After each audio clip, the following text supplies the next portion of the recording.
जहाँ तक मैंने देखी थी यहाँ पे, पहले भी देखा था जब मैं अधीक्षक नहीं था, तो वेट होता है, वेट लगता है और वेट मिलता भी है। लेकिन दिक्कत क्या है कि वेट वाला जो हम लोग ब्लॉक्स लगाते हैं, वो ब्लॉक या तो मरीज के कुछ लोग लेके भाग जाते हैं या कोई और बात हो जाती है। लोहा रहता है तो लोग छोटे मोटे चोर उचक्के आते हैं, वो लोहा भी लेके चले जाते हैं। और ईंटा के साथ एक नॉर्मल प्रक्रिया है कि एक ईंटा 2.5 किलो का होता है और सामान्यतः वही रहता है। उसका साइज एक तरफ 10 इंच होता है, एक तरफ 5 इंच, एक तरफ 3 इंच, ये फिक्स्ड है।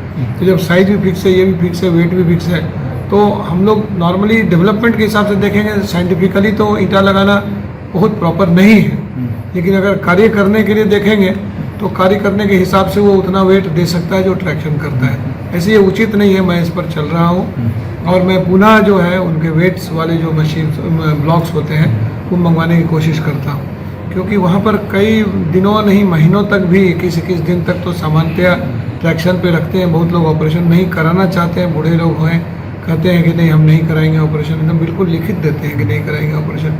उन लोगों को ट्रैक्शन में रखना पड़ता है। ट्रैक्शन में रखने के बाद भी ठीक नहीं हो पाता है, जो जोड़ सट नहीं सकता है एग्जैक्टली। जो ऑपरेशन में जो फ़ायदा है ओल्ड एज के बावजूद, तो वो फ़ायदा उनको मिलता नहीं है, लेकिन वो उसी में संतुष्ट है। तो हम लोग क्या कर सकते हैं, कुछ मजबूरियाँ हैं, लेकिन उसमें सुधारात्मक और गुणात्मक सुधार जिसको कह सकते हैं उसकी प्रक्रिया में मैं लगा हुआ।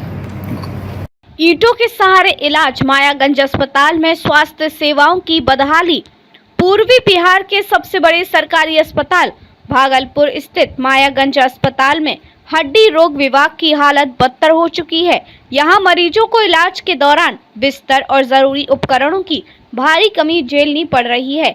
हालात इतने खराब हैं कि प्लास्टर या सहायक उपकरणों की जगह मरीजों के पैरों को स्थिर रखने के लिए ईंटों का सहारा लिया जा रहा है। डॉक्टर तो मौजूद है, लेकिन जरूरी संसाधनों की कमी के चलते इलाज का स्तर बेहद निम्न है। यह अस्पताल मेडिकल कॉलेज से जुड़ा है और प्रतिदिन सैकड़ों मरीज यहां आते हैं, फिर भी व्यवस्था बदहाल है। स्वास्थ्य विभाग और अस्पताल प्रशासन की लापरवाही ने मरीजों की जिंदगी को खतरे में डाल दिया है। सरकार भले ही बेहतर स्वास्थ्य सेवाओं का दावा करे, लेकिन जमीनी हकीकत इसके बिल्कुल विपरीत है।